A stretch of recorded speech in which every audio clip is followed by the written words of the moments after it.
Welcome back, everybody. It's just been about 10 minutes since I've done my lips and they feel fine. It's absolutely no problem or discomfort. I iced them for about 5 minutes afterwards, and after I finish this bit, of course, I will ice them again for another 10-15 minutes before, I go to bed. Right, so next topic is chemical peels.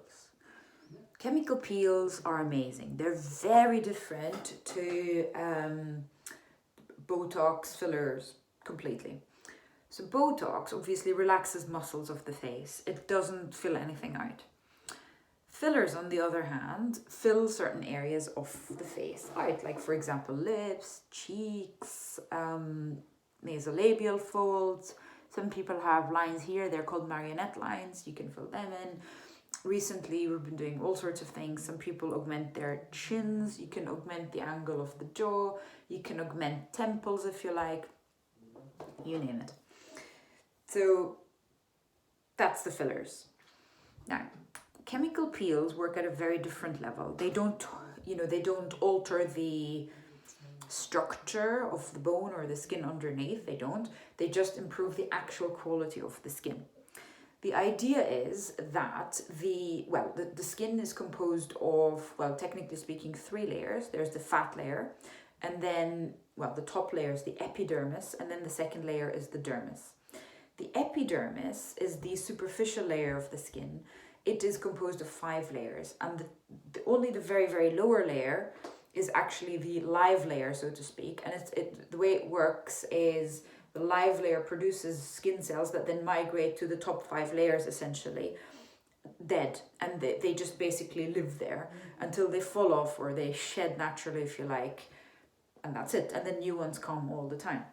Now, the idea of a lot of modern skincare is to accelerate the skin turnover process. You might have heard about retinols. Retinols are, a vitamin A derivative. There's many kinds on the market, percentages, whatever. We can talk about that some other day. But essentially, retinol is the single one cream that actually has the ability of increasing cell turnover. It just makes it a little bit more rapid, and therefore the skin that is coming through is, so to speak, fresher skin, and that it's obviously better quality. It has less pores. It has less dull appearance. It has more of a glowy, healthy appearance, and that's why retinols are so highly recommended by the beauty industry. And I completely agree. If there's one thing you need in your life after you hit 30 or 40 maybe, it is retinols for your skin. If you have that, you're good. Anyway, so what are chemical peels? Chemical peels are essentially, they do that, but much faster. So what a chemical peel will do, it will literally take off the first and possibly second layer of the epidermis. Now, it will cause the death of these skin layers. Literally, they'll die right now, here now, in about 2 minutes when you'll see this. It is quite painful, I'm going to say. It is on par with having severe sunburn, essentially. But the good news is, it is not all of it is painful. Once the skin is dead, it's dead. It takes 5 minutes, it's done. You put the neutralizing agent on, and there is no more discomfort or pain. Tomorrow I will look okay. On the next day I will also look okay. By day 3, this skin will break. I will smile and it will go and this will go, and it'll look like a snake is shedding its skin. Literally, I've done it before. The only time I actually managed to do a proper, decent chemical peel is whenever I was on maternity leave, and that was about 6.5 years ago now. And I remember I did it, and then I took my daughter and my son to the playground. And I was pushing my daughter on the swings, and this lady was next to me pushing her daughter on the swings. And she looked at me, and she had to go like, hi. Like, what? She basically saw me sort of day 4, day 5, where literally skin bits were hanging off me. It looks ridiculous. But, right, once this old skin comes off, what appears underneath is baby skin is the only way I can describe it, really. Healthy, glowy, beautiful skin. No pores, no congestion, none of this veiny stuff, goes. Okay, it comes back with time, for sure. But there will be a good period of time where it will be gone. And this is a beautiful stage, basically. Your face will look, you're taking 10 years off, no doubt. Now, the problem is, of course, the recommendation is to do these peels in winter, not in summer. In summer, obviously, if you do have it done, you need to hide like a vampire from the sun. Hat, SPF, the whole thing. Your skin, the new skin, will be so sensitive. So sensitive. So don't risk it. For at least 2 weeks after it, you must wear SPF 50 from dawn until dusk every day. The only way you can hide from the sun rays is literally if you're hiding in a cupboard. Otherwise, even if you go for a quick drive in your car or whatever, you need SPF. It's no joke. You have to have SPF.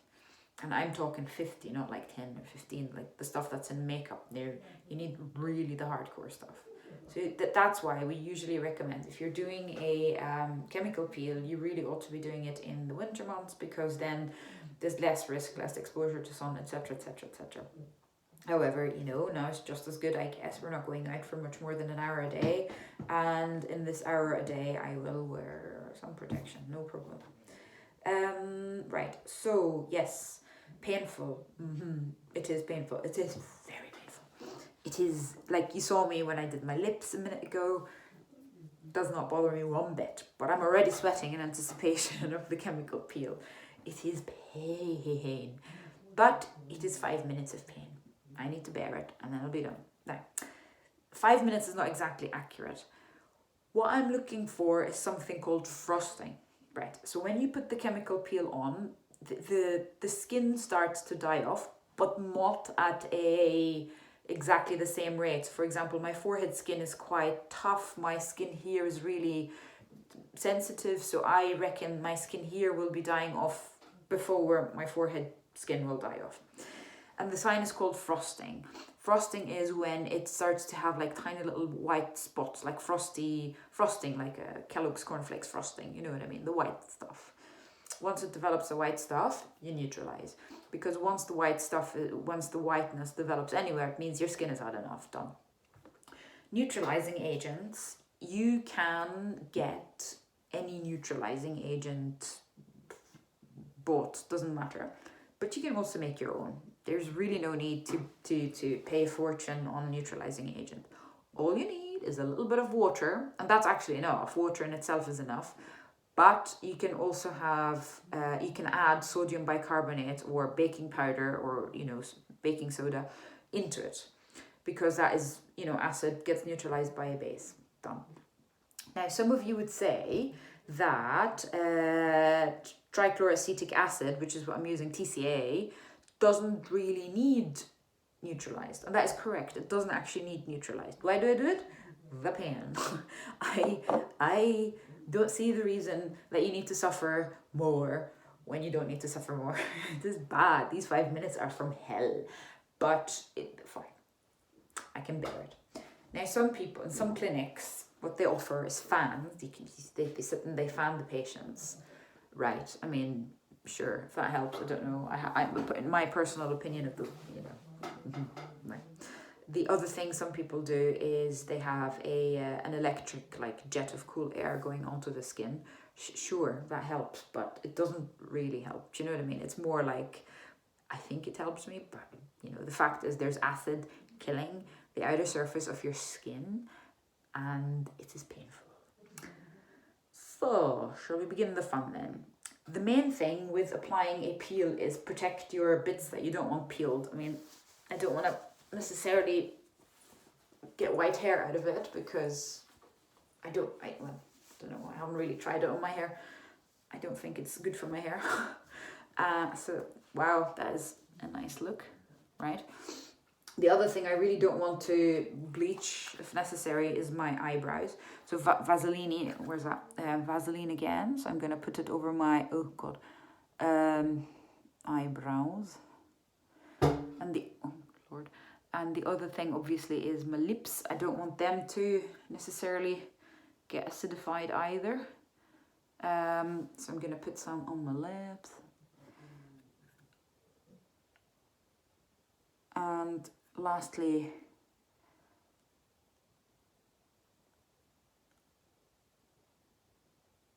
just nice thick layer. Lastly, my eye socket there, because I don't really want any, you know, acid even close to my eye. That's not a joke. Okay.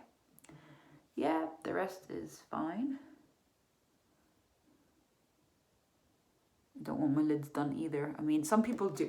You can get a specific TCA peel, which is a gentler peel for the eyelids, and it can help, you know, especially when you're developing drooping eyelids. It is quite Vaseline tastes not good.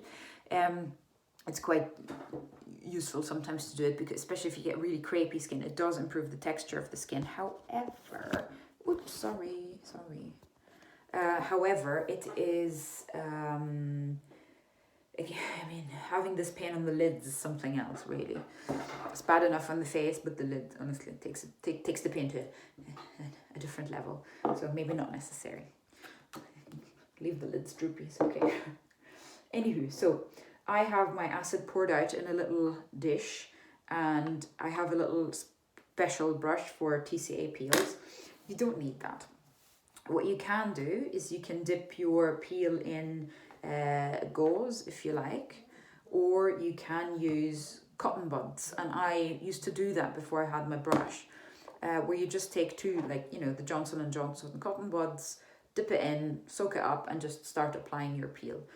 It takes longer. This is just time saving because you're just going and you're done. But yeah. So the TCA peel, so usually you leave it for 5 minutes, and if you haven't developed frosting yet, then you, again, until you get your frosting. In my experience, usually I need 1 cycle, I don't need more, but who knows?